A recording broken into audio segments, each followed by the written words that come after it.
মর্নিংটা আজকে খুব ভালোভাবে স্টার্ট হলো। এটা কেন আমি পরে রিজনটা জানাচ্ছি, আগে আরেকবার একটু একজনকে দেখিয়ে নিই, তারপরে যাই হোক ওপরে এসেছিলাম এই ওয়েদারটা দেখতে, কিন্তু নিচে গিয়ে দেখবো আমাদের মেশিন স্টার্ট হয়ে গেছে মানে বাবা স্টার্ট করে দিয়েছে অলরেডি। আমি তাই জন্য এসেছি ওয়েদার দেখতে, কারণ এত কাছে আজকে যে মেলার জায়গা নেই। তাই যদি এখন ভালো আকাশটা একটু পরিষ্কার হয় তাহলে পরে নিচে গিয়ে সব জামা কাপড় এনে মেলা যাবে উপরে, নাহলে সব নিচেই মেলতে হবে।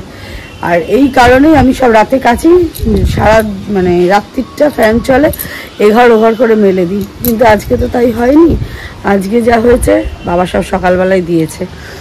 যাই হোক, আজকে রবিবার সকালবেলা ফ্রেশভাবে ব্লগ স্টার্ট হচ্ছে।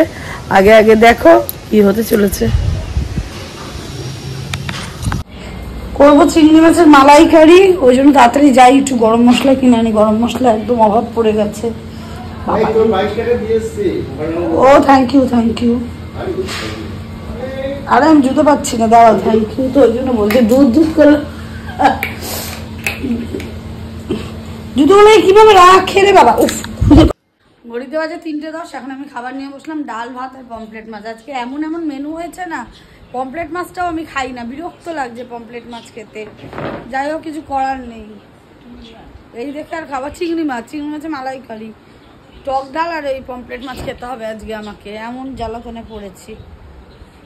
যাই হোক, ওই ঘড়িতে ছিল কটা বললাম 3:10, এই ঘড়িতে বাজছে 3:15। এখন আমরা খাওয়া দাওয়া করি, আর এর মধ্যে দিকে আমার মাসি ফোন হয়ে গেছে একবার খাওয়া দাওয়া করেছি কিনা। এই এক আমার মাসি ডেলি ফোন করে বলে তুই এরম কেন দেরি করিস। তো যাই হোক, আগে খাওয়া দাওয়াটা আমরা করে নিই।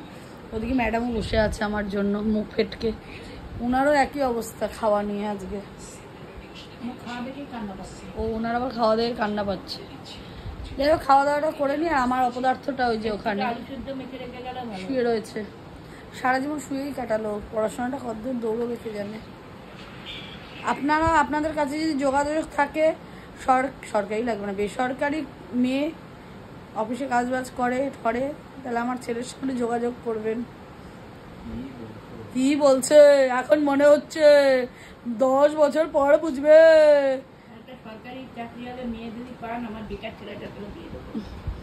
না বাড়িতে রান্না বান্না করতে পারে, ওকে আমি রান্না শিখিয়ে দেবো, সে দায়িত্ব আমার।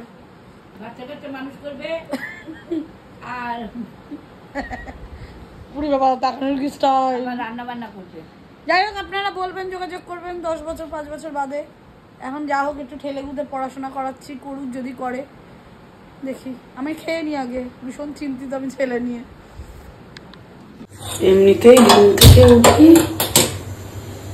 মানে ঘুমোতে যাই 1:30, আর ঘুম থেকে উঠে যাই এখন তাড়াতাড়ি। যাই হোক, আর এখন আজকে তো হয়েছে আরেক বিপদ, এমন ঘুমিয়েছি 7টা পর্যন্ত, যে যদিও ওটা 4:30 5টা ছিল। যাই হোক, 2 ঘন্টা ঘুমিয়েছি, যে এরপর রাত্রেবেলা আজকে মতো 3:30 জেগে লোকের বাড়ি পাহারা দেবো, মানে পাহারা দেবো। কি অবস্থায় পড়েছি আজকে ওষুধ না খেলে আর ঘুম হচ্ছে না, এমনি কি জ্বালা। এখন উঠেছি, উঠে চা বসেছি, মাও উঠলো এখন। এ বাবা, ও অর্ধেক বাসন না নিয়ে নিজে চলে গেছে। যাই হোক, এবার চাটা খাই, খেয়ে তারপরে দেখি কিছু করতে পারলে করি রান্না বান্না। কি অবস্থা আজকে আমাদের ঘুমে, 7টা বাজতে 5 বাজে।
বারবার করে নিচ্ছি আর ভুল হয়ে যাচ্ছে, একটা একটা করে জিনিস আমি বাদ দিয়ে দিচ্ছি। এবার যেই বাদ দেবো সমস্যা কি হবে, আমার সঙ্গে সঙ্গে যারা যারা যদি আমার কেউ এটা দেখে করে শর্টসটা, তাহলে তাদেরও ভুল হয়ে যাবে। আগের বারে ভিডিওটা নিলাম, সমস্ত কিছু নিলাম, একটা জিনিস বাদ। আবার এখন একটা জিনিস, মানে এখন একটা ভিডিও নিলাম, সেতেও একটা জিনিস আবার একটা ইয়ে হলো, অ্যাড হলো, তারপরে গিয়ে আবার একবার এই ভিডিওটাকেই নিতে হবে। আরেকবার লাস্ট টাইম ভিডিও নিই, আমি এবার দেখে নিই যে আর কী কী বাকি আছে না আছে। যাই হোক, এখন ভিডিওটা করতে থাকি, এবার শর্টসেই নিচ্ছি। জীবনে নিজের ছেলেকে নিয়ে অশান্তি না থাকলেও বড় হয়ে যাওয়ার পরে এই যে এই চারাপোনাটাকে নিয়ে এখন অস্বস্তিতে মরছি। এই বেটা নিচে গিয়ে কাঁই কাঁই করছে, আর আমি অর্ধেকটা কাটাকাটি করতে করতে দৌড়ে চলে এলাম। এ এখন পাচ্ছে না এর মাকে, কি সমস্যা। আয় আয় করি, এ তো আর শোনেও না, নাম ধরে তো আর ডাকতে পারি না। যাই হোক, এই যে চোখও ফোটেনি ঠিক করে, মা নাচতে চলে গেছে কোনখানে কে জানে, নাকি জোর তার ঠান্ডা লেগেছে বুঝতে পারছি না কিছু। একটা বাচ্চা তো মনে হয় এইভাবে মরেই গেল, পাওয়া যাচ্ছে না। এই একটা বাচ্চা আছে, সেটাকে নিয়েও যা করছে ও, বিড়ালটা রেখে দিয়ে। আর আমাদের বিচেরটা আরেক যন্ত্র, যেই দেখেছে আমি ওপরে এসেছি অমনি চলে এসছে ঘাউ ঘাউ করতে করতে। ওটা মানে ওটা কামড়ে শেষ করে দেবে আরো। মাটাকে খুঁজেই পাওয়া যাচ্ছে না। ওই যে আবার বললো তো ভালো হয়েছে, জানি না কি হয়েছে। যাই হোক, বাবাদের তো আবার সবই ভালো লাগে, মেয়েদের রান্না। বাবা তো কোনোদিন বলে না খারাপ। এদিকে আমিও করতে চলে, আর বাকি আর বাকিগুলো করতে চলে এসেছি। এদিকে একটু পরোটা টাইপের করছি, কারণ মার যাতে খেতে সুবিধা হয়, আর বাবারটা তো বাবাকে দেওয়া হয়েছে। আর এদিকে একটু শাকছি, শাকার এই আটা ফোলা ফোলা হবে, একটু পোড়া পোড়া হয়ে গেল। যাই হোক, ঘিয়ে দিলে সব ঠিক হয়ে যাবে। আর এটাই করে নিয়ে আগে চার্জে দিতে হবে মোবাইল। বাবারে দাঁড়াও, কতগুলো রুটি বানালাম, মানে লিটি বানালাম আমি, এখনো রয়েছে। লিচিগুলো খেতে দারুণ হয়েছে। আর ঘি ব্রাশ করে দিচ্ছি, কিন্তু আমি তেল দিয়ে ভাজিনি, আমি ওটাকে উপর দিয়ে ঘি রিয়াক্ট করে দিলাম, তাহলে ঘি ব্রাশ করে দিলাম, দিলে ভালো লাগবে খেতে ঘিয়ের গন্ধে। আচার দিয়ে আমার বাবা আর মায়ের খাওয়া অলরেডি হয়ে গেছে, আজকে খুব তাড়াতাড়ি খেয়ে নিয়েছে। আর যেগুলো করা আছে ওগুলো পরে খাবে। যাই হোক, খেতে না দারুণ হয়েছে, অনেকদিন পরেই বানালাম। দেখো, এটা এবার এরকম করলাম, ওগুলো তো গোল গোল করেছিলাম, এটা এরকম করলাম কারণ মায়ের জন্য, মায়ের যাতে সুবিধা হয় খেতে। আর হটপট ভর্তি বানানো হয়ে গেছে।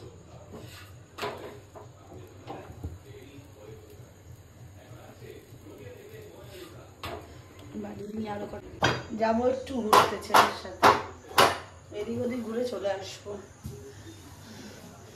ভেবেছিলাম বেরাবো না, কিন্তু বেরাবো একটুখানি, একটু দেখি দইয়ের প্যাকেট যদি পাই তাহলে একটু দই নিয়ে আসি। আর কি, আর কিছু না, দইটাই নিয়ে আসতে যাচ্ছি। দেখি দইটা নিয়ে আসি, এটা দইয়ের সঙ্গে দই চাটনির সাথে এটা বেশি ভালো লাগে। এখন একটু বেরোচ্ছি, যাচ্ছি একটুখানি গাড়িতে তেল ভরাবো, আর একটুখানি দইয়ের প্যাকেট আনতে যাব। কদিন ধরে আমার দই ফই খাওয়া হয় না। যাই হোক, আর সঙ্গে হাতে লিট্টি, এই নিয়ে আমি বেরিয়ে যাচ্ছি। আর ফটাফট এখনই বাড়ি চলে আসতে হবে, কারণ রাত্রি 10টার পরে বেরোনো মানে এখন বাবা বলে দিয়েছে তাড়াতাড়ি চলে আসতে। তবে যাই, দেখি। ভাবলাম দুটো কাজই এক জায়গা থেকে হয়ে যাবে, কিন্তু দুটো কাজ তো এক জায়গা থেকে হলো না। বাবারে বাবা, পেলাম হচ্ছে দইয়ের প্যাকেটটা, কিন্তু এখনও লিমকাটা পাওয়া গেল না। এখন লিমকার খোঁজ করতে হবে, লিমকা নিয়ে যদি কোথাও ঘুরতে যাই তো যাব। বাবা ভেবেছিল ব্যারাকপুর যাব, কিন্তু ব্যারাকপুর যেতে ইচ্ছে করলো না, আর কোমরে প্রচুর ব্যথা করছে আজকে, কেন জানি না। যাই হোক, ওই জন্য যাচ্ছি হচ্ছে নবগঞ্জ, আবার মেলায়। আমরা মেলায় যাই 10টা 32 বাজে এখন ঘড়িতে, এই টাইমে যাব। ওই 250 তো বাদাম কিনি বোধ হয় না, এটা কি বাবা এত বড়। যাই হোক, ওই বাদাম নেব, নিয়ে বাড়ি আর কোথাও যাওয়ার নেই আজকে। ও বাড়িতে আবার যাওয়ার আগে একটা লিঙ্কা নিয়ে যেতে হবে। রান্না বান্না সমস্ত কমপ্লিট, বাড়ি যেয়ে শুধু খাওয়ার পালা। যাই বাদামটা নিতে যাই আগে। যাওয়ার সময় যখন বললাম বিরিয়ানিটা নেই, নিল না। আর এখন গিয়ে এই যে আবার সেই দোকানেই ফিরে এসে বিরিয়ানি নিল। এটা হলো ওটা। আর ও দেখে দাঁড় করালো বলেই অ্যাকচুয়ালি আমি দাঁড়ালাম, নাহলে আমিও পালিয়ে যাচ্ছিলাম এখান থেকে।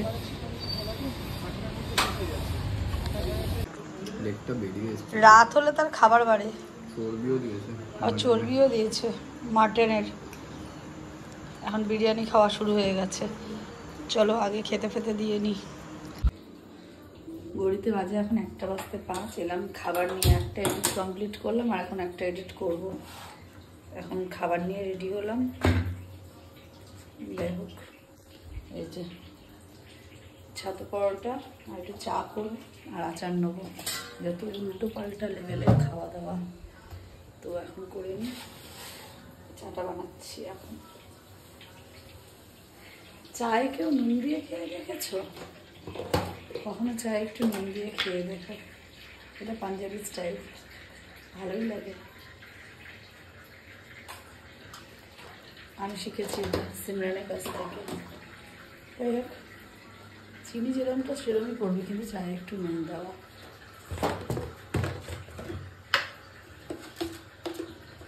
আজকে পুরো দুধের চা।